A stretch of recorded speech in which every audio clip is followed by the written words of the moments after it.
Hochul.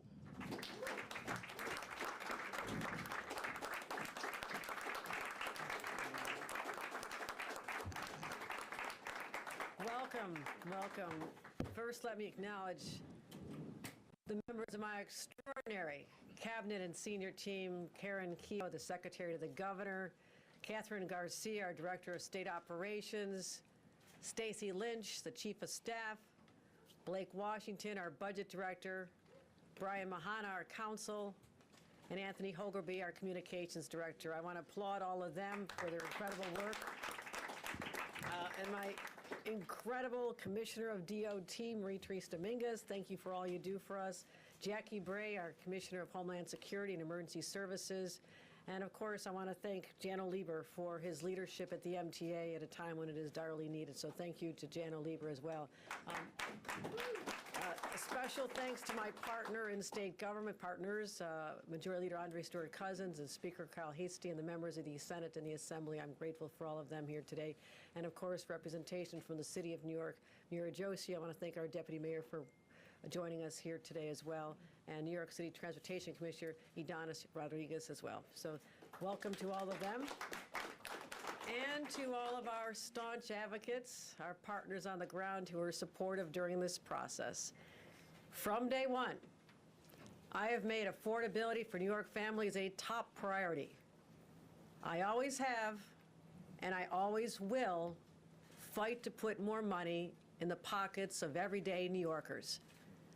That's why back in June, I stood up on behalf of hardworking families and simply said no. No to a new $15 congestion toll that at that particular time was just too much. Too many people were worrying about high costs, groceries, rent, childcare. These are real challenges for our families.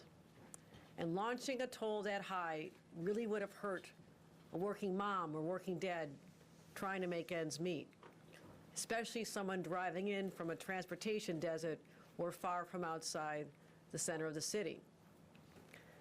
As governor, It is my job to make decisions that take into account the needs of all working New Yorkers.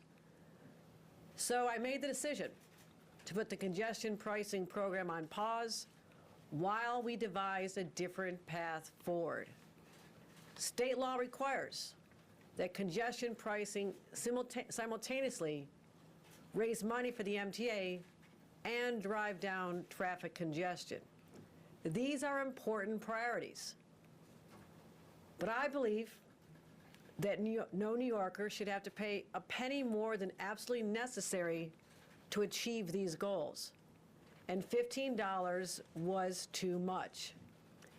And I'm proud to announce we have found a path to fund the MTA, reduce congestion, and keep millions of dollars in the pockets of our commuters. Under this plan, the MTA will implement a congestion pricing plan with a reduced daytime toll of $9 beginning in January. You heard that correctly. It was $15 before, and now it is $9. That is a 40% reduction. This lower toll will save daily commuters nearly $1,500 annually. And that kind of money makes a big difference for our families. And there'll be further discounts for low-income New Yorkers.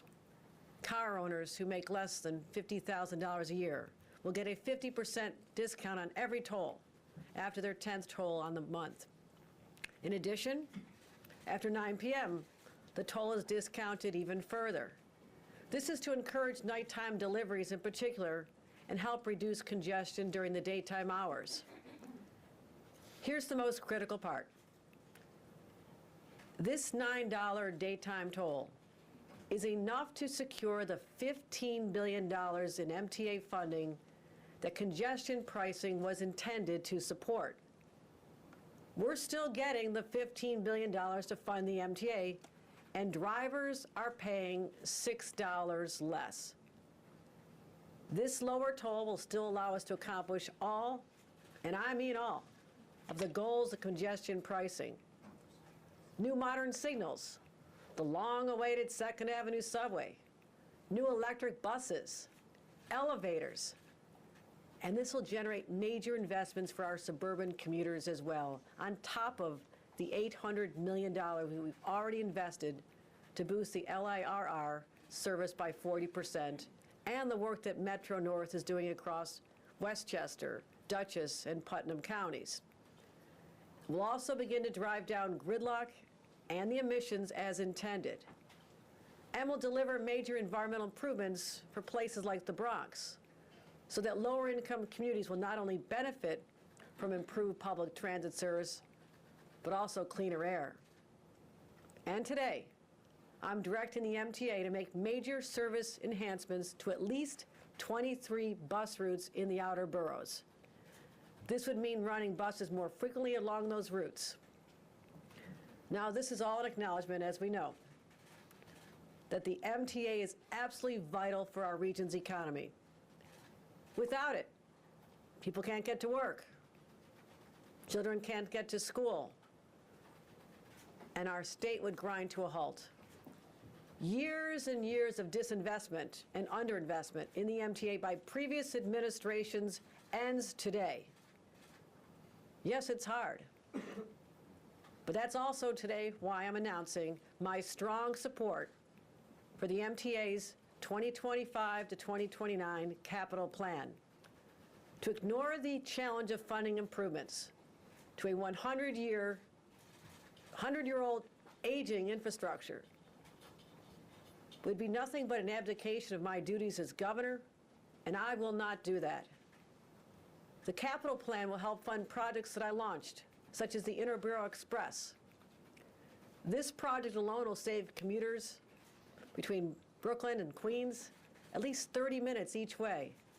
It's a perfect example of our vision to build a safe, reliable, high-performing transit system that New Yorkers deserve. MTA Chair and CEO Jana Lieber will discuss more of the particulars of the capital plan in a moment. And I'm directing the MTA also to improve efficiencies drive significant cost savings to protect New York taxpayers. And we'll continue to work closely with our federal, state legislators, and our city partners to close any gaps in our budget negotiations later in the year, just as we did last year when I structured a funding plan to keep the MTA from going off the fiscal cliff. Yet another example of my strong commitment to public transit. And I'll continue insisting upon efficiencies and savings in the MTA in the years ahead. Let me close with this. Congestion pricing is fundamentally about meeting three critical objectives: ensuring our commuters can rely on safe subways and commuter trains now and into the future, ensuring we can decongest our clogged streets, improving the quality of life for residents, the safety of pedestrians, and access for emergency vehicles, and ensuring we reduce vehicle emissions to enhance our air quality. We know our downstate businesses and our economy depend on the MTA to transport more than 6 million commuters every single day. Safeguarding the long-term viability of our subway and commuter rails, the safety of our streets, the health of our environment, and the strength of our economy, these are all hard to do, but they're necessary. And as New York City enters into a realm where no other American city has gone before, recall that the journey was first proposed decades ago. And this has been the law of our state for the last 5 years. When I announced the pause, I spoke about working New Yorkers, hard-working New Yorkers. And I said I would fight to put as much money back in their pockets as I possibly could. Some skeptics predicted we'd never find a path that would lower tolls while still addressing congestion and the important funding of public transit that millions of New Yorkers rely on. But that's exactly what we did. It was a challenge. But as a result, New Yorkers will benefit from millions of dollars in reduced costs. That's my commitment to New Yorkers. And I may not always take the easy path, but I'll always take the right path for the people of this great state, now and into the future. Thank you.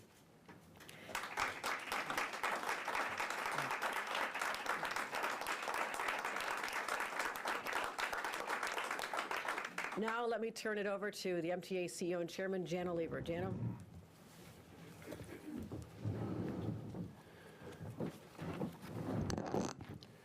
Governor Hochul, thank you for your work over the past few months to resolve the issue and your determination to reach a successful conclusion so that we can start dealing with the problem, which is epidemical, of the insane congestion that continues to clog Manhattan, and simultaneously to deal with the challenges of funding our beloved mass transit system. I know that the press is going to focus a lot on congestion pricing, but I want to start out by saying how important your endorsement of the MTA's 2025 to 29 capital program is. Because of the action you are taking, New Yorkers can count on new train cars, more service and more reliable service because of new signals, structures, elevated structures and tunnel structures that, God forbid, don't fall down, that we're investing in systems and turnstiles that will prevent fare evasion, and so much more.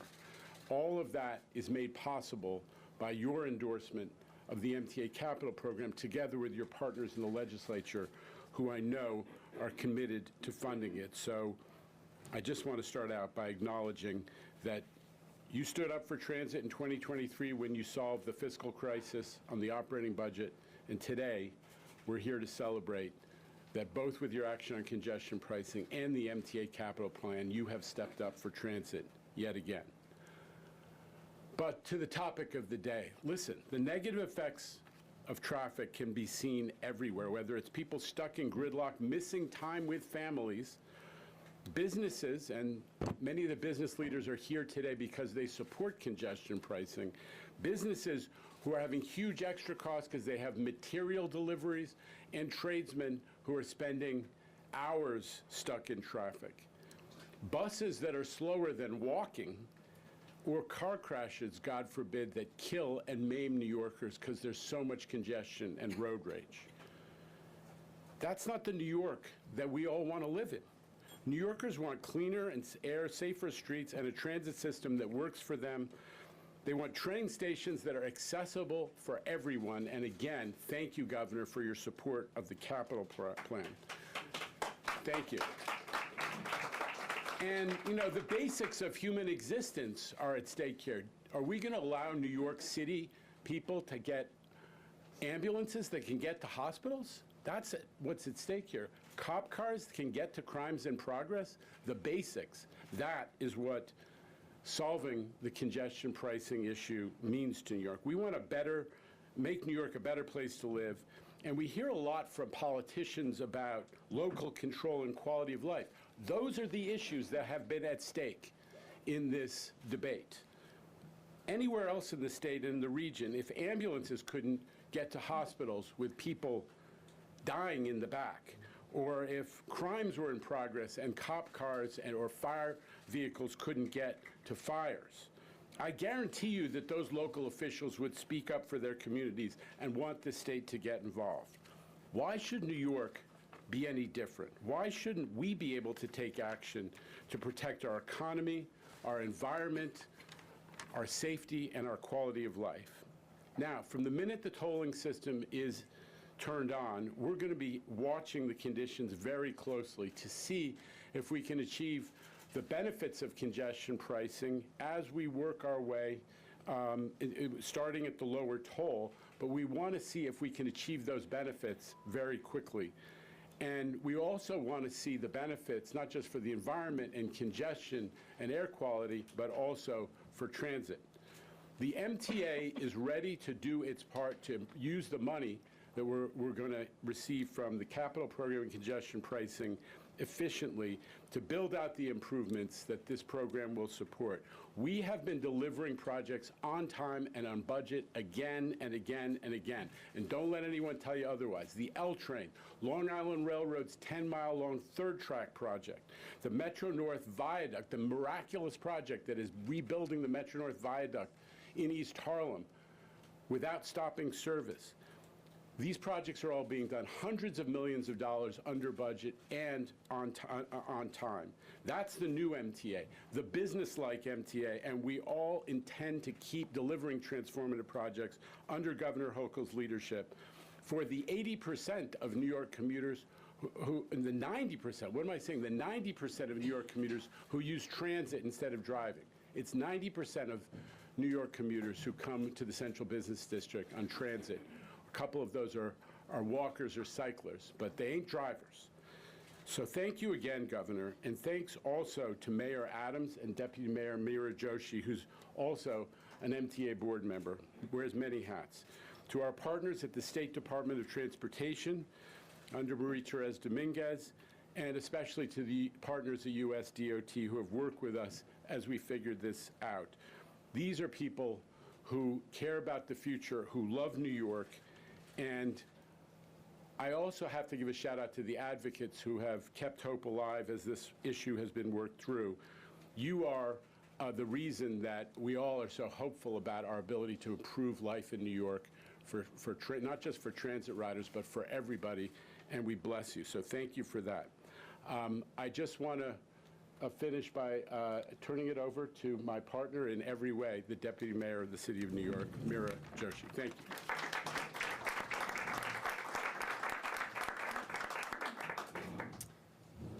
Thank you, Chair Lieber. Like Midtown traffic, this effort has been stuck in gridlock for decades. And unsticking this jam hasn't always been easy, but few things truly worthwhile ever are. And today marks real progress forward. I want to extend my sincere thanks to the Governor, Kathy Hochul, for her tireless work on getting it right. To the FHWA, the MTA, TBTA, New York City DOT, New York State DOT, that's a lot of alphabet soup. So more importantly, to the thousands of civil servants who spent time hours, painstaking analysis, slow and steady running of the ball that helped us arrive at this moment. We're stronger together. We arrive at the best outcomes when we're unified.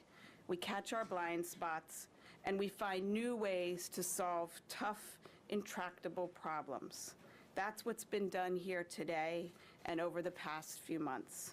This plan will do all things. It will reduce traffic in the central business district, which will have a real impact for our carbon emissions. It will provide long-term investment in the bedrock of our city's economy, our public transit, creating good green jobs. And it will give everyone time to get used to the new reality. Having a transition plan is fundamental to the success of any major change. New Yorkers will look back on this moment with pride, a moment where we chose to do hard things that make our city a better place, not just for us, but for our children and for our grandchildren. When we banned smoking in restaurants long ago, 20 years ago, and in bars, people certainly thought it was the end of New York City nightlife. Fast forward today, our restaurants are thriving, our air is cleaner, and we've saved tens of thousands of lives from lung cancer. More importantly, we created a healthier new normal for this generation. We once questioned this big culture change, and now we celebrate it. That's how this moment will be remembered too. And I also want to thank the governor. Before we get to the other things, in addition to congestion pricing, I think I want to also call out what is in this package for the funding of environmental justice movements in the borough of the Bronx. Over $100 million will be spent funding reducing polluting trucks that travel our city streets, especially in the Bronx. And it also buys that borough additional green space and an asthma center. I want to thank the governor also, separate from congestion pricing, for including in the budget common sense measures that will keep traffic moving. Up until now, Midtown traffic has hurt all of us. It takes away minutes, it takes away hours, those hours add up to days and months, those days and months add up to real dollars that are not in our pockets. Today marks that turning point. So as Mayor Adams said yesterday, this is what leadership looks like. Thank you. Thank you. That concludes our program. Thank you for joining us. We ask that our guests please make your way to the lobby and the media team to stay.